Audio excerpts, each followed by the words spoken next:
మీరు కొత్తగా business start చేయాలనుకుంటున్నారా? మార్చ్ 16-17 హైటెక్స్ లో ఫ్రాన్సెస్ ఇండియా బిగ్గెస్ట్ ఫ్రో ఎక్స్పో. ఎన్నికల హడావిడి ఆంధ్రప్రదేశ్ లో మాత్రమే కాదు, ఇటు అరుణాచల్ ప్రదేశ్ అటు ఒరిస్సాలో కూడా ఎక్కువగానే ఉంది. 3 రాష్ట్రాల్లో అసెంబ్లీ ఎన్నికలతో పాటు పార్లమెంట్ ఎన్నికలు కూడా ఉండటంతో అనూహ్యంగా హెలికాప్టర్లకు డిమాండ్ పెరిగింది. ప్రచారాల కోసం, సభల కోసం నేతలు తిరగాలి. రోజుకు 2-3 సభలకు హాజరు కావాలి. పైగా ఒక్కొక్క సభ ఒక్కొక్క ఏరియాలో ఉంటుంది. వందల కొద్ది కిలోమీటర్లు గంటల్లో రీచ్ అవ్వాలంటే హెలికాప్టర్లను మించిన వాహనం మరొకటి లేదు కదా. దీంతో హెలికాప్టర్ల డిమాండ్ మరింత పెరిగిపోతోంది. దీపం ఉండగానే ఇల్లు చక్క పెట్టుకోవాలి అన్నట్లు డిమాండ్ ఉన్నప్పుడే మంచిగా వసూలు చేసుకోవాలి అని భావించిన హెలికాప్టర్లు అద్దెకిచ్చే కంపెనీలు రేట్లు విపరీతంగా పెంచేశాయి. ఆ డీటెయిల్స్ ఏంటో ఇప్పుడు చూద్దాం.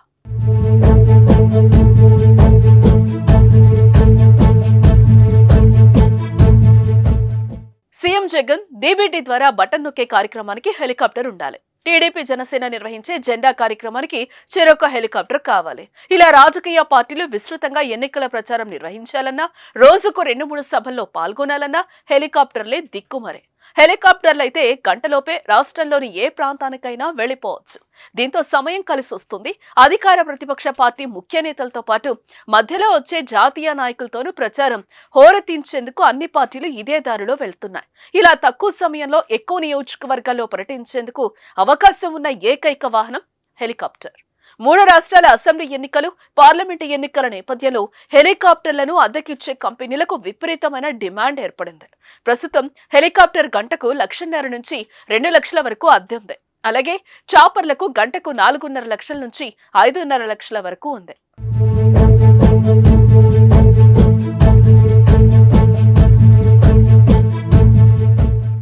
రెండు 2019 ఎన్నికల సమయంలో ఒక్కో హెలికాప్టర్ గంటకు అద్దె 55,000 నుంచి 1,30,000 వరకు చార్జ్ చేసేవారు. ఇప్పుడు ట్రిపుల్ రేట్ వసూలు చేస్తున్నారట. హెలికాప్టర్ మోడల్ను బట్టి గంటకు 2 లక్షల నుంచి 3.5 లక్షల వరకు చెల్లిస్తున్నారు. ఇంకా వీటితో పాటు విమానాశ్రయ ఛార్జీలు, ఎయిర్పోర్ట్ హ్యాండ్లింగ్ ఛార్జీలు, ఫ్యూయల్ ట్రాన్స్పోర్టేషన్, సిబ్బంది బస, తిండికయ్యే ఖర్చులు కూడా ఉంటాయి. ప్రస్తుతం మన దేశంలో 350 చార్టర్డ్ విమానాలు, 175కు పైగా హెలికాప్టర్లు ఉన్నట్లు సమాచారం.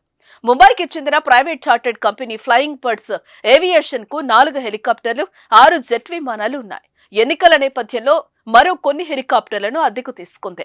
2019 సార్వత్రిక ఎన్నికల సమయంలో సగటున 70 నుంచి 100% హెలికాప్టర్లకు డిమాండ్ ఉండేది. కానీ 40 మాత్రమే అప్పట్లో అందుబాటులో ఉన్నాయి. ఈ ఏడాది హెలికాప్టర్ల డిమాండ్ 100 నుంచి 130% పెరిగింది. అయితే కేవలం 50 నుంచి 60 హెలికాప్టర్లు మాత్రమే సమకూర్చగలుగుతున్నామని ఆయా సంస్థలు వెల్లడించాయి. హెలికాప్టర్ల సంఖ్య తక్కువగా ఉండటం, డిమాండ్ ఎక్కువగా ఉండటంతో హెలికాప్టర్ల అద్దె ధరలు అమాంతం పెరిగాయి. రాజకీయ నాయకులే కదా, వారికది భారం కాదులే అని హెలికాప్టర్లు అద్దెకిచ్చే యాజమాన్యాలు భావిస్తుంటే ఖర్చులే అన్నట్లు లీడర్లు కూడా దూసుకుపోతున్నారట. అందుకే ఎలక్షన్స్ అంటే ఇండియాలో అంత కాస్ట్లీ అంటూ ఉంటారు.